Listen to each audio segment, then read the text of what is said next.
পুরোদমে Iran, Israel এবং নিরীহ ফিলিস্তিনিদের মাঝে ভয়াবহ যুদ্ধ চলছে হামলা পাল্টা হামলা। এরই মাঝে আমাদের হাতে এসে পৌঁছেছে এই যুদ্ধের সর্বশেষ গুরুত্বপূর্ণ আপডেট, সবথেকে তাজা আপডেট সংবাদ। প্রথমেই জানাবো, আরও দুই মুসলিম দেশের সঙ্গে সম্পর্ক স্থাপনে আগ্রহী ইসরায়েল। সিরিয়া এবং লেবাননের সঙ্গে দীর্ঘদিনের শত্রুতা কমিয়ে কূটনৈতিক সম্পর্ক স্থাপনে আগ্রহী হয়েছে ইসরায়েল। আজ ব্রিটিশ বার্তা সংস্থা রয়টার্স এই খবর জানিয়েছে। এরপর জানাবো, ইসরায়েলকে ধ্বংসের দ্বার প্রান্তে পৌঁছে দিয়েছে ইরান। আলহামদুলিল্লাহ, সাম্প্রতিক মাসগুলোতে ইরান ক্রমশ নিশ্চিত হয়ে যাচ্ছিল যে তারা শীঘ্রই ইসরায়েলকে ধ্বংস করতে সক্ষম হবে। তেহরানের ফিলিস্তিনি স্কয়ারে ইসরায়েলের ধ্বংস ঘড়িটি কেবল সাহসিকতার অনুশীলন ছিল না, এটি ছিল আয়াতুল্লাহ আলী খামেনির একটি প্রকাশ্যে কাউন্টডাউন, যা তাদের হাতে ইসরায়েলের আসন্ন পতনের ক্ষণগণনা শুরু। এদিকে সাহায্য নিতে আসা ৬০০ জনকে হত্যা করেছে ইহুদিবাদী ইসরায়েল। ইসরায়েল ফিলিস্তিনের গাজা ভূখণ্ডে শুধুমাত্র বোমা হামলাই চালাচ্ছে না, অবরুদ্ধ গাজা উপত্যকায় ত্রাণ সহায়তা কার্যক্রমও স্থগিত করে রেখেছে। ফলে প্রাণে বেঁচে যা সাধারণ ফিলিস্তিনা পড়েছেন চরম খাদ্য সংকটে। এখন তারা কোনো কিছুই খাওয়ার জন্য পাচ্ছে না। তুরস্কের ইজমির প্রদেশে ভয়াবহ দাবানল। তুরস্কের পশ্চিমে ইজমির প্রদেশে ঘরবাড়ি এবং শিল্প এলাকা দাবানলের মুখে পড়েছে। আজ শুরু হওয়া দাবানল এখন ভয়াবহ রূপ ধারণ করেছে। আগুনের সূত্রপাত হয় এবং ঘন্টা ১১৭ কিলোমিটার বেগে বাতাসের কারণে তা দ্রুত ছড়িয়ে পড়েছে। ওইসব এলাকায় সমস্ত ঘরবাড়ি আগুনে পুড়ে ধ্বংসের উপক্রম হয়েছে। ইসরায়েলকে ধ্বংসের দ্বার প্রান্তে পৌঁছে দিয়েছিল ইরান। সাম্প্রতিক মাসগুলোতে ইরান ক্রমশ নিশ্চিত হয়ে যাচ্ছিল যে তারা শীঘ্রই ইসরায়েলকে ধ্বংস করতে সক্ষম হবে। তেহরানের ফিলিস্তিন স্কয়ার ইসরায়েলকে ধ্বংস ঘড়িটি কেবল সাহসিকতার অনুশীলন ছিল না, এটি ছিল আয়াতুল্লাহ আলী খামেনির একটি প্রকাশ্যে কাউন্টডাউন, যা তাদের হাতে ইসরায়েলের আসন্ন পতনের ক্ষণগণনা। ২০২৩ সালের ৭ অক্টোবর দক্ষিণ ইসরায়েলে আক্রমণ করার আগে হামাস নেতা ইয়াহিয়া সিনওয়ার তাদের সঙ্গে পরামর্শ এবং সমন্বয় করতে ব্যর্থ হওয়া হতাশার পাশাপাশি ইরানের শাসক গোষ্ঠী সেই হামলার সাফল্য ইসরায়েলের দুর্বলতার স্পষ্ট প্রমাণ এবং এর ফলে সৃষ্ট চলমান অস্থিরতা থেকে উৎসাহ পেয়েছিল।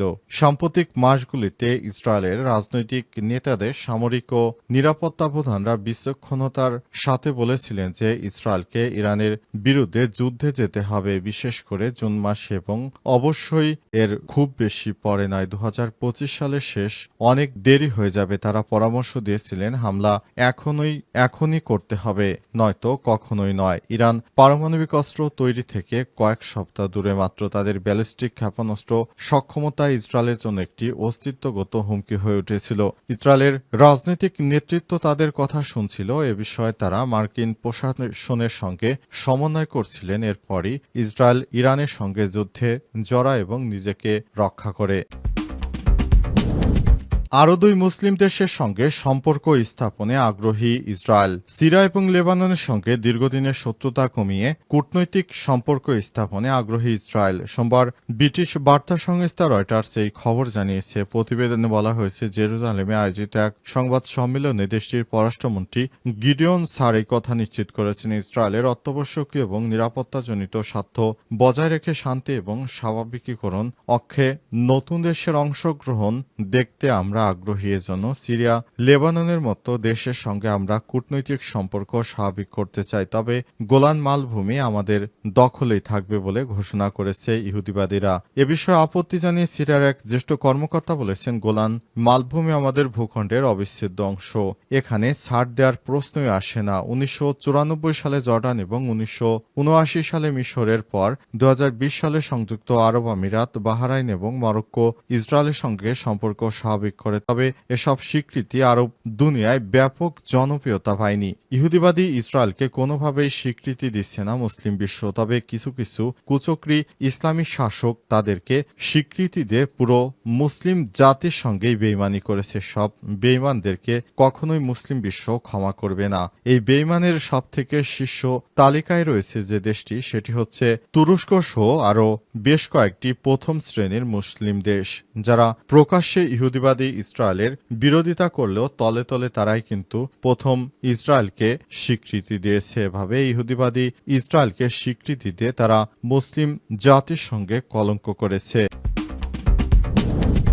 সাহায্য নিতে আসা ৬০০ জনকে হত্যা করল ইসরায়েল। ইসরায়েল ফিলিস্তিনের গাজা ভূখণ্ডে শুধুমাত্র বোমা হামলাই চালাচ্ছে না, অবরুদ্ধ গাজা উপত্যকায় ত্রাণ সহায়তা কার্যক্রম সেগুলো অব্যাহত রেখেছে এবং সেখানে মানুষদের গুলি করে হত্যা করছে। ফলে প্রাণে বেঁচে যা সাধারণ ফিলিস্তিনিরা পড়েন চরম খাদ্য সংকটে। এই অবস্থায় ২৬শে মে থেকে আমেরিকা ও ইসরায়েল সমর্থিত গাজা হিউম্যানিটেরিয়ান ফাউন্ডেশন বা জিএইচএফ ত্রাণ বিতরণ কার্যক্রম শুরু করে। কিন্তু সেই ত্রাণ সংগ্রহ করতে গিয়ে প্রতিদিনই প্রাণ হারাচ্ছে নিরীহ এবং ক্ষুধার্ত মানুষ। গত এক মাসে ত্রাণ নিতে গিয়ে প্রাণ হারিয়েছে ৫৮৩ ফিলিস্তিনি, আহত হয়েছে ৪,০০০-এরও বেশি মানুষ। দুর্ভিক্ষের শিকার মানুষগুলো এরপর প্রতিদিনই যাচ্ছে মৃত্যুফাঁদ নামের পরিচিত সেই ত্রাণ কেন্দ্রে। আর হতাহতের এই ঘটনাগুলো ঘটছে ত্রাণ কেন্দ্রে, যা তার কাছাকাছি স্থানে। আন্তর্জাতিক সংস্থাগুলো গত কয়েক সপ্তাহ ধরে সতর্ক করে আসছে যে গাজার ২১ লাখ বাসিন্দা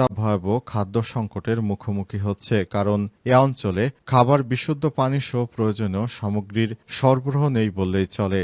জিএইচএফ এর কার্যক্রম শুরুর প্রথম ৮ দিনে ইসরায়েলের গুলিতে প্রাণ হারিয়েছে ত্রাণ সংগ্রহ করতে আসা ১০০ জনের বেশি নিরীহ ফিলিস্তিনি। ইহুদিবাদী ইসরায়েলিরা এখনও তাদের সেই হামলা অব্যাহত রেখেছে। অবস্থায় নিরীহ ফিলিস্তিনিরা যাবে কোথায়? তাদের যাওয়ার মতো কোনো শেষ জায়গাটুকু অবশিষ্ট রাখছে না ইহুদিবাদী ইসরায়েল। এ অবস্থায় ইহুদিবাদী ইসরায়েলের উপর আল্লাহর গজব পড়বে, কারণ তারা যেভাবে নিরীহ ফিলিস্তিনিদের হত্যা করছে সেটি পৃথিবীর ইতিহাসে এতটা নৃশংস হত্যাকাণ্ড এর আগে কখনোই ঘটেনি। তারা ক্ষুধার্ত মানুষদের লক্ষ্য করে একে একে হামলা চালাচ্ছে।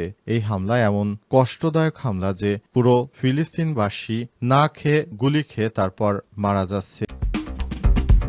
এবং সর্বশেষ জানাবো প্রধান উপদেষ্টার সঙ্গে মার্কিন পররাষ্ট্রমন্ত্রীর ফোনালাপ। প্রধান উপদেষ্টা অধ্যাপক ড মোহাম্মদ ইউনূসের সঙ্গে টেলিফোনে কথা বলেছেন যুক্তরাষ্ট্রের পররাষ্ট্রমন্ত্রী মার্ক অ্যান্টনিও রুবিও। আজ সন্ধ্যা ৭:৩০টায় তারা ফোন আলাপে কথা বলেছেন। প্রিয় দর্শক, এতক্ষণ শুনছিলেন সংবাদ শিরোনাম, এবারে বিস্তারিত। তবে তার আগে বন্ধুরা অনুরোধ থাকবে এই সংবাদটিতে একটি লাইক দিন। এই চ্যানেল আপনি নতুন হয়ে থাকলে আমাদের সংবাদটি দেখতে দেখতে চ্যানেলটি সাবস্ক্রাইব করে রাখুন। কমেন্ট করে বন্ধুরা আপনার মূল্যবান মতামত জানিয়ে দিন আপনি বিশ্বের কোন দেশ থেকে বা বাংলাদেশের কোন স্থান থেকে আমাদের সংবাদটি দেখছেন এবং শুনছেন। আর বন্ধুরা, ইরান ইসরায়েল যুদ্ধে আপনি কোন দেশকে সমর্থন করেন কমেন্ট করে জানিয়ে দিন। সংবাদটি আপনার সোশ্যাল মিডিয়া ফেসবুকে শেয়ার করে বন্ধুদেরও দেখার সুযোগ করে দিন। এবারে বিস্তারিত। আর বন্ধুরা, গাজা যুদ্ধে আপনি যদি নিরীহ ফিলিস্তিনিদের ভালোবেসে থাকেন কমেন্টে ইয়েস লিখে বিশ্ববাসীকে জানিয়ে দিন।